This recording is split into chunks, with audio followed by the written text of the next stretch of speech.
दोस्तों, मैं आज आपको ऐसे 3 प्राणायाम बताने जा रहा हूँ जो ठंडी के मौसम में, सर्दियों के मौसम में बहुत जरूरी है करना। इससे न केवल आपको ठंड से बचाव मिलेगी, सर्दी खांसी बचाव मिलेगी, बल्कि जितने प्रकार के कफ से रिलेटेड बीमारियां हैं वो सब दूर होगा और साथ साथ में डाइजेशन भी इम्प्रूव होगा। तो ये इन सबको से छुटकारा पाना है, इनको यदि प्राप्त करना है तो आप ये 3 प्राणायाम अवश्य करें।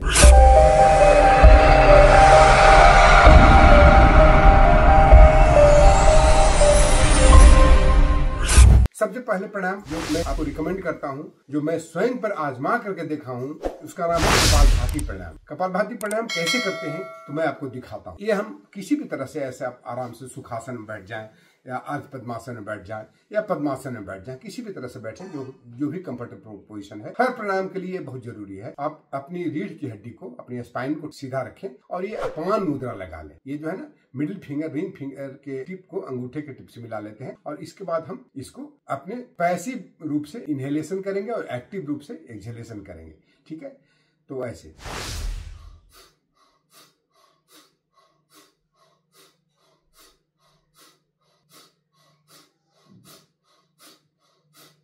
इसको आप नए लोग 1 मिनट में 60 बार करेंगे और जो पुराने लोग हैं उसको 1 मिनट में बढ़ा करके भी इसको 100 बार 100 टाइम्स भी लेके जा सकते हैं। तो ये हमारा पहला रिकमेंडेड प्राणायाम है जिसका नाम है कपालभाति प्राणायाम। दूसरा प्राणायाम जिसका नाम है अग्निसार प्राणायाम या अग्निसार क्रिया भी इसको कहा जाता है। तो इसको हम कैसे करेंगे आपको दिखा देता हूँ। आप इस तरह से ऐसे थोड़ा सा आ जाइए, थोड़ा झुक जाइए, घुटने पर आकर के झुक करके श्वास को बाहर छोड़ दीजिए और बाहर ही रोक दीजिए। पेट को अंदर खींच लीजिए और फिर पेट को आगे पीछे करना है।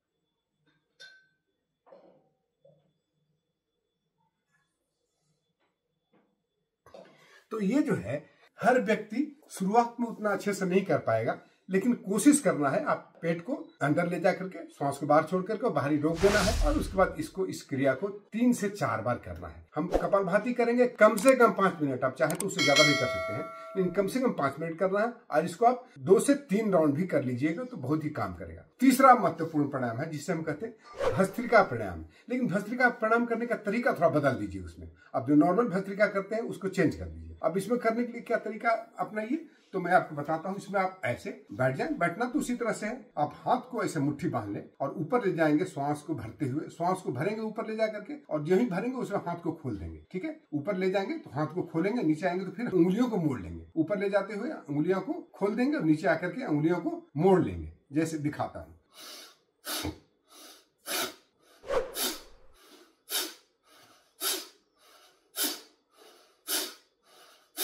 इसको कम से कम 20 स्ट्रोक्स का 3 राउंड करना है, कम से कम शुरुआती में, और इसको बाद में बढ़ा करके इसको 30 स्ट्रोक्स का 1 राउंड होगा और 30 स्ट्रोक्स के 3 राउंड कर रहेंगे। ठीक है, तो ये 3 प्राणायाम आपको सर्दियों के लिए बहुत जरूरी है। न केवल ये आपके कफ से संबंधित सारी बीमारियों को दूर करेगा और साथ साथ में आपको जठराग्नि को भी प्रदीप्त करता है, क्योंकि ठंडे के मौसम में अक्सर हम देखते हैं कि हमारे पेट में पेन होने लगते हैं, दर्द होने लगते हैं, क्योंकि हम होम्योस्टासिस से हमारा बॉडी संकुचित हो जाता है। तो ध्यान रखिएगा, ये इतने प्राणायाम आपके जीवन में काफी परिवर्तन लाएंगे, खास करके ठंडे के मौसम में। इसके अलावा आप यदि उज्जाई प्राणायाम और भ्रामरी प्राणायाम करते हैं तो बहुत अच्छा है। याद रखिए, शीतली प्राणायाम और शीतकारी प्राणायाम नहीं करना है, चंद्रभेदन प्राणायाम नहीं करना है, ये 3 प्राणायाम नहीं करना है। बाकी ये सारे प्राणायाम जो मैंने आपको बताया उसमें से 3 बहुत महत्वपूर्ण है। उसके अलावा आप भ्रामरी कर लें और उज्जाई प्राणायाम कर लें। तो बहुत बहुत धन्यवाद दोस्तों, फिर मिलते हैं किसी अगले वीडियो में। विंटर्स का सीजन चल रहा है, अपना ध्यान रखिए, गर्म कपड़ा पहनिए। बहुत बहुत धन्यवाद, जय हिंद।